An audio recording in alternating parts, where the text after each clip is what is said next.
میری رنگت سانولی تھی، اسی لیے میرے لیے آنے والے رشتے چھوٹی بہن کو پسند کر جاتے۔ میں نے تنگ آ کر فیس بک پر ایک لڑکے سے دوستی کر لی۔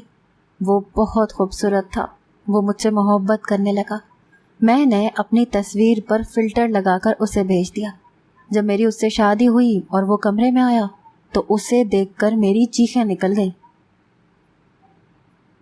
آج میری شادی ہونے جا رہی تھی، وہ بھی بڑی منتوں مرادوں کے بعد۔ میری عمر 30 سال سے اوپر کی ہو گئی تھی، لیکن میرے لیے آنے والے رشتے میری گہری سانولی رنگت کو دیکھ کر واپس چلے جاتے تھے۔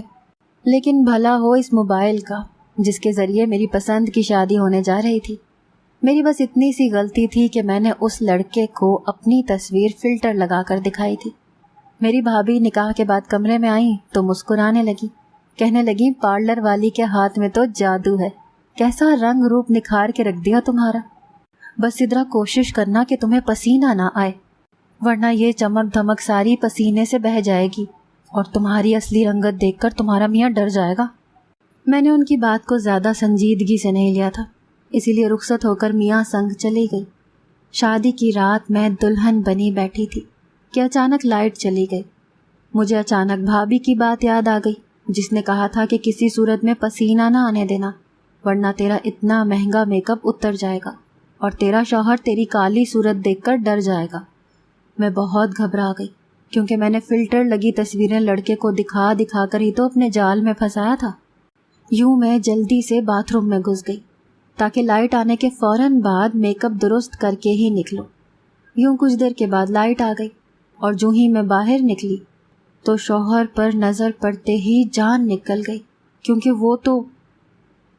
یہ بات کچھ ان دنوں کی ہے جب میرے لیے ہر آنے والا رشتہ میری رنگت دیکھتے ہی اٹھ کر چلا جاتا تھا۔ میں اپنی تینوں بہنوں میں گہری سانولی رنگت رکھتی تھی، حالانکہ میرے نقوش بہت خوبصورت تھے۔ میں سڈول جسم کی مالک تھی، گھرداری میں بھی طاق تھی، بس ایک رنگت سے مار کھاتی تھی۔ اور ہمارے معاشرے میں مجھ جیسی لڑکیوں کی ہر خوبی، یہاں تک کہ اعلیٰ تعلیم بھی اس سانولی رنگت میں چھپ جاتی ہے۔ سامنے والے کو نہ ہماری سلیقہ شعاری نظر آتی ہے، نہ ایم اے انگلش، نہ ہی خوبصورت نین نقش، بس نظر آتی ہے تو ہماری گہری سانولی رنگت۔ میرے لیے آنے والے رشتے میرے سامنے ہی میری والدہ سے کہنے لگتے کہ یہ لڑکی تو بہت کالی ہے، ہاں اگر چھوٹی بیٹی کے لیے ارادہ ہو تو بتا دیجیے گا۔ پہل تو میری والدہ ایسے لوگوں کو برا بھلا کہتی رہی کہ کیسے منہ بھر کر دوسروں کی بچیوں میں عیب نکال کر چلے جاتے ہیں، ذرا شرم نہیں آتی کہ لڑکی پر کیا گزرتی ہوگی، یا اس کے والدین کیسے یہ سب سہتے اور سنتے ہوں گے۔ کتنا برا لگتا ہے نا جب آپ کسی کے سامنے خود کو سجائیں، اس کے سامنے بیٹھ جائیں کہ شاید آپ اسے پسند آ جائیں اور وہ آپ کے سامنے ہی چھوٹی بہن کو پسند کر جائیں، تو کیسی ہزیمت کا احساس ہوتا ہے، جیسے میں بہت ہی گری پڑی سی چیز ہوں۔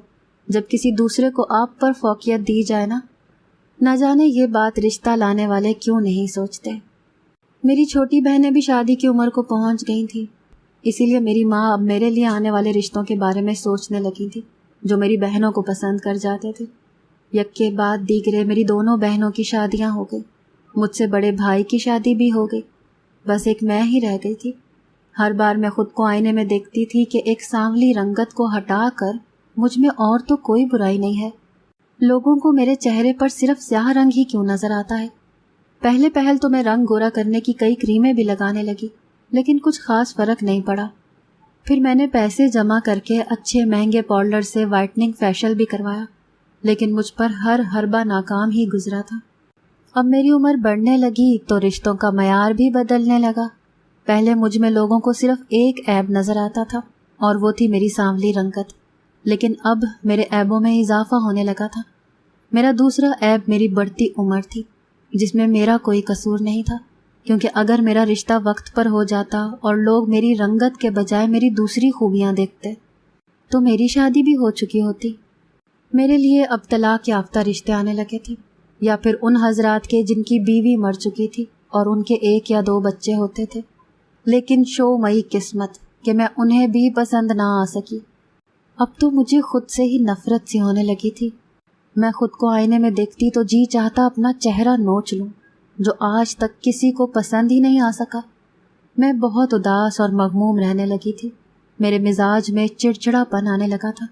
جب میری چھوٹی بہنیں میکے اپنے شوہر اور اپنے بچوں کے ساتھ آتی تو میں اپنے کمرے میں بند ہو جاتی، ان کے شوہروں کے سامنے بھی نہیں جاتی تھی کہ کہیں مجھے دیکھ کر وہ میرا تمسخر ہی نہ اڑانے لگ جائیں کہ ہماری ماں اس کالی کو ہمارے لیے پسند کرنے آئی تھی۔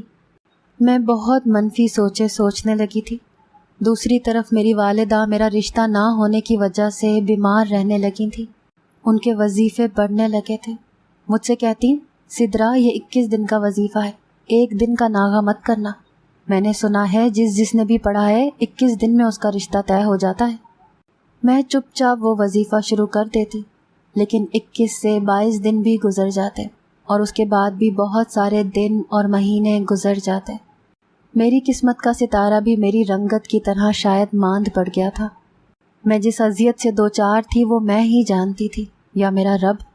وظیفے کر کر کے بھی میں تنگ آ گئی تھی، اللہ کے سامنے میں گڑ گڑانے لگتی تھی، لیکن میری آزمائشیں شاید ابھی بھی باقی تھی۔ پھر مجھے میرے کالج کی ایک سہیلی ملنے آئی جس کی رنگت میری رنگت جیسی ہی تھی، بلکہ اس کے تو نین نقش بھی بہت بھدے تھے۔ وہ اپنی شادی کا سندیسہ دینے آئی تھی۔ میں بجھ کر رہ گئی۔ میری ایک یہی دوست بچی تھی جو میری طرح کنواری تھی، باقی سب تو پیا دے سدھار چکی تھیں، اب بس میں ہی رہ گئی تھی۔ مجھے حیرت کا جھٹکا تب لگا جب موبائل پر اس کے ہونے والے شوہر کی تصویر میں نے دیکھی۔ وہ اچھا خاصا خوبصورت نوجوان تھا۔ مجھے تو اپنی دوست کی سانولی رنگت پر بھی رشک سا آنے لگا، اس رنگ روپ پر بھی کیا قسمت چمکی تھی اس کی۔ وہ مجھ سے کہنے لگی کہ سدرا، میری شہاب سے فیس بک پر دوستی ہوئی تھی، پھر دوستی محبت میں بدل گئی اور ایسی محبت ہوئی کہ وہ رشتہ لے کر میرے گھر پہنچ گیا۔ میں نے اپنی دوست کو تعجب سے دیکھا، پھر پوچھا کہ تم نے شہاب بھائی کو اپنی تصویر دکھائی تھی؟ وہ کہنے لگی ہاں، لیکن مجھے یہ بات بھی ہضم نہیں ہوئی۔ میں نے سوچا کہ پھر تو واقعی محبت اندھی ہی ہوتی ہے، جو اس کی تصویر دیکھ کر بھی وہ شخص ہاں کر بیٹھا۔ کاش کہ کوئی ایسا عقل کا اندھا مجھے بھی مل جائے۔ وہ کہنے لگی کہ پہلی بار اس نے اپنی تصویر فلٹر میں کھینچ کر بھیجی تھی، پھر آہستہ آہستہ جب محبت پروان چڑھ گئی تو پھر میری رنگت سے بھی اسے کوئی شکایت نہیں رہی۔ یہ سن کر مجھے بھی شادی کے لیے یہی ایک راستہ سمجھ میں آنے لگا۔ اب اگر مجھ سے بھی کسی کو محبت ہو جائے اور وہ میرا رشتہ بھیج دے تو میرا بھی گھر بس جائے گا۔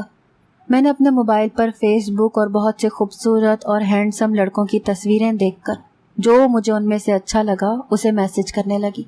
پہل تو میں اس کی تصویروں پر لائک کرنے لگی، اس پر تعریف بھرے کمنٹس کرنے لگی، پھر میں فرینڈ ریکویسٹ بھی خود ہی بھیجتی جو فوراً سے قبول کر لی گئی۔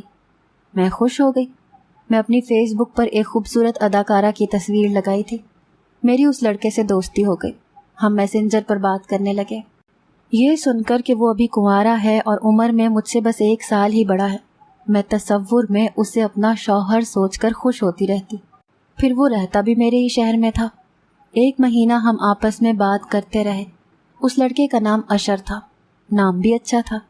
اسی سے مجھے معلوم ہوا کہ یہ تصویر اسی کی ہے۔ 1 مہینے بعد ہم ایک دوسرے سے محبت کا اظہار بھی کر چکے تھے۔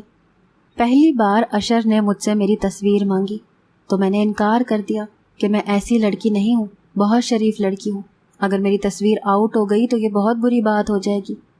اس لڑکے نے کہا کہ میں اسے اچھی لگنے لگی ہوں، وہ میرے بارے میں سنجیدگی سے سوچنے لگا ہے، اسی لیے مجھے دیکھنا چاہتا ہے۔ مجھے اپنی دوست کی بات یاد آنے لگی۔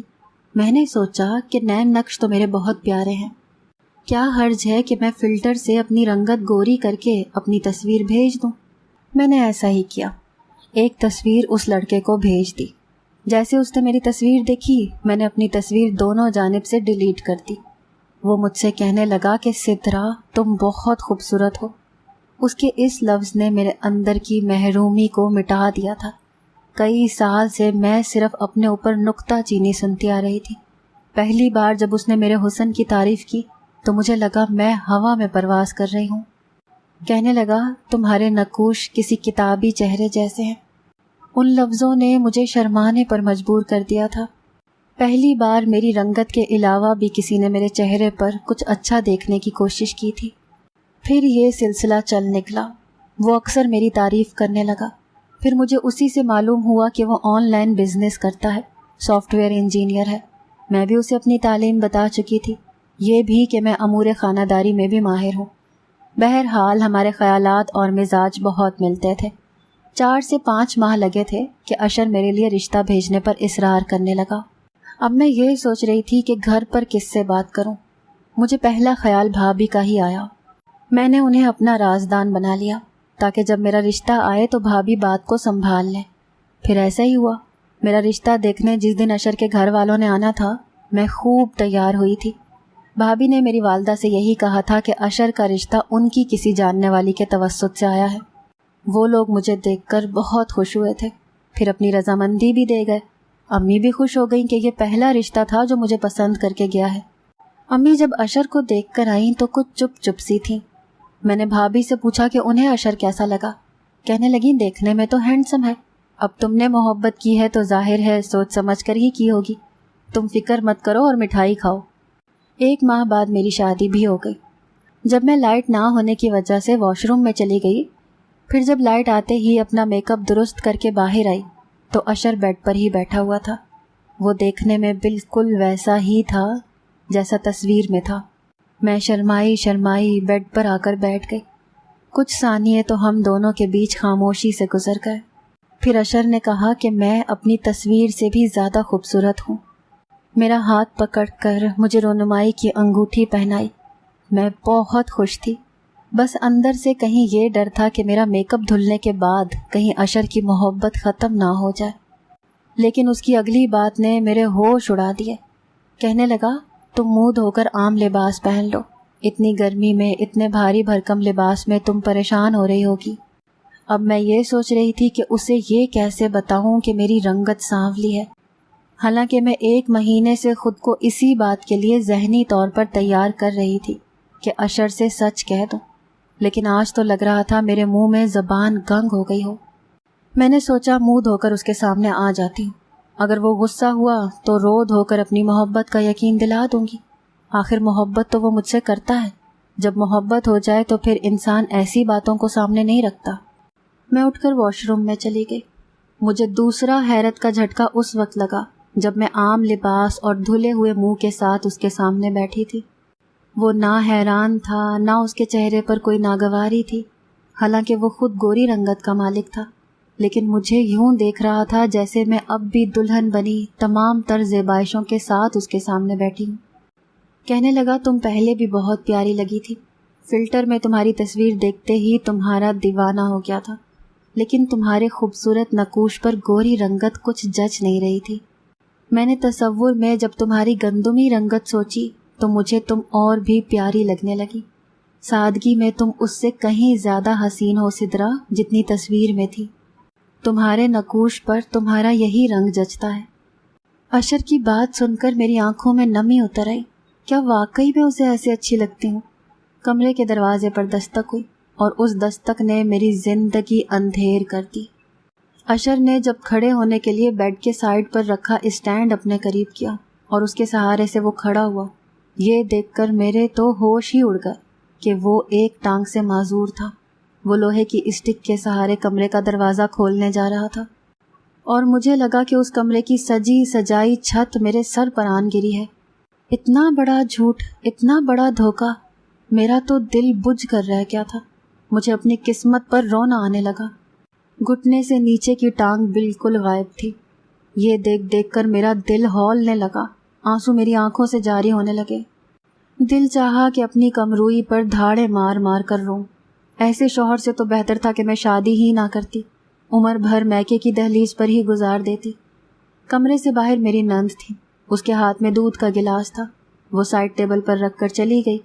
کمرے کا دروازہ بند ہوتے ہی میرا دل بھی بند ہو گیا تھا، جیسے دل کو کسی نے مٹھی میں دبوچ لیا ہو۔ اب مجھے امی کے چپ ہونے کی وجہ سمجھ میں آ رہی تھی۔ بھابھی کا کیا تھا؟ وہ چاہتی یہی تھی کہ میرا بوجھ بھائی کے سر سے اترے اور وہ اکیلی گھر میں راج کرتی رہے۔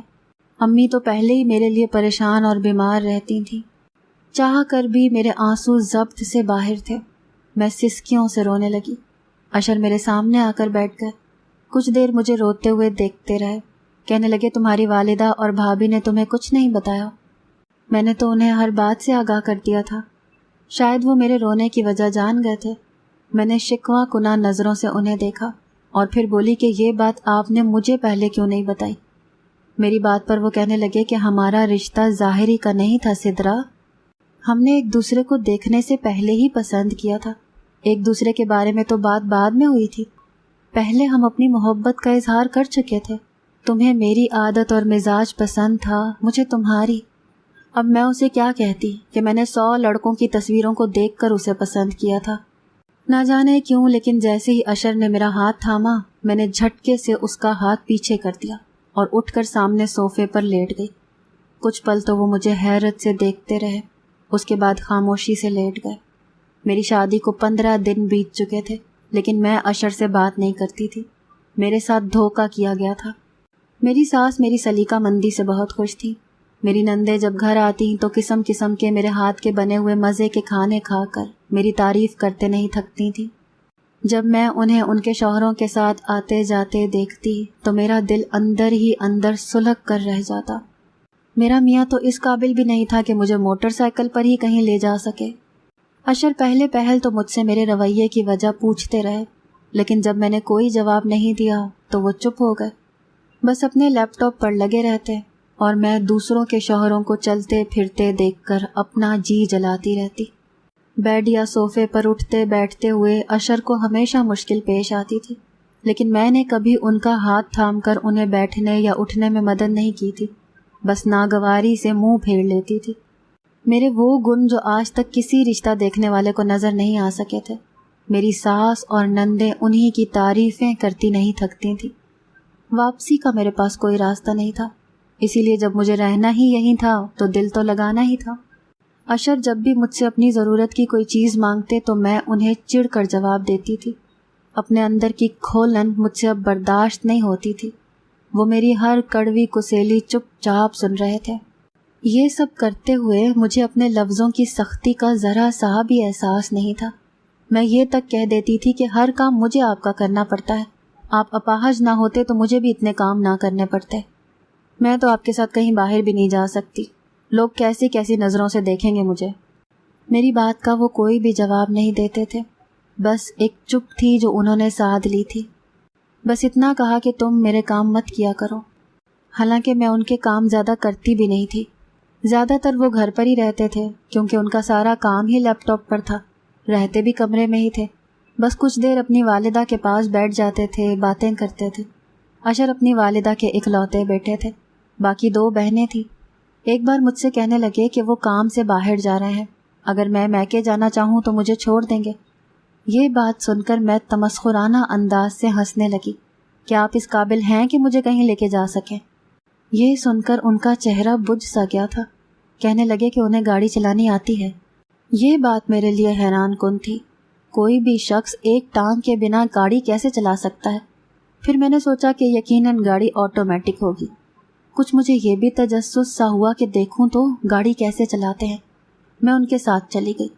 گاڑی مینول تھی، وہ ایک ہی پاؤں سے بڑی مہارت سے گاڑی کو کنٹرول کیے چلا رہے تھے، کچھ اپنی آسانی کے لیے ایک اسٹک بھی رکھی ہوئی تھی۔ سرخ سگنل پر گاڑی کھڑی ہوئی تو آس پاس سے گزرنے والی گاڑیوں میں بیٹھی لڑکیاں ہم دونوں کو حیرت سے دیکھنے لگی، پھر ہنسنے لگی۔ ایک کہنے لگی کیسا خوبصورت جوان ہے، اور بیوی دیکھو بالکل کالی، مجھے ترس آ رہا بیچارے پر۔ اس کی بات ہم دونوں نے ہی سنی تھی، یہ سن کر میرا خون کھول کر رہ گیا تھا۔ اگر ان کو پتہ چلے کہ اس خوبصورت شکل والے کی ٹانگ ہی نہیں ہے تو پھر میں دیکھوں گی کہ کیسے ترس آئے گا۔ نئے سرے سے میرے زخم تازہ ہوئے تھے۔ میرا چہرہ دیکھ کر اشر سمجھ گئے تھے کہ مجھے اس لڑکی کی بات بری لگی ہے، اسی لیے کہنے لگے کہ تم لوگوں کی باتوں کی پرواہ مت کرو، یہ اگر میری نظر سے دیکھیں تو انہیں پتہ چلے کہ تم کتنی حسین ہو۔ مجھے اس لڑکی کی بات اتنی بری نہیں لگی تھی جتنی اشر کے منہ سے اپنی تعریف۔ میں نے غصے سے کہا ایسی باتیں مجھ سے مت کیا کریں، ایسی ہی باتوں کے جال میں پھنس کر میں پچھتا رہی ہوں، آسان نہیں ہوتا ایک اپاہج کے ساتھ زندگی گزارنا، میں نے ترش لہجے میں کہا اور اپنے گھر کے باہر اترنے لگی۔ تو اشر نے کہا سدرا تم اگر میرے ساتھ خوش نہیں ہو تو جو چاہے فیصلہ کر سکتی ہو، تم ہر فیصلے کے لیے آزاد ہو۔ میں نے طنزیہ مسکراہٹ سے جواب دیا، میرے پاس واپسی کا راستہ اگر اتنا آسان ہوتا تو آپ کی حقیقت جان کر ہی واپس پلٹ جاتی۔ یہ کہہ کر میں گاڑی سے نیچے اتر گئی اور بڑی زور سے دروازہ بند کیا۔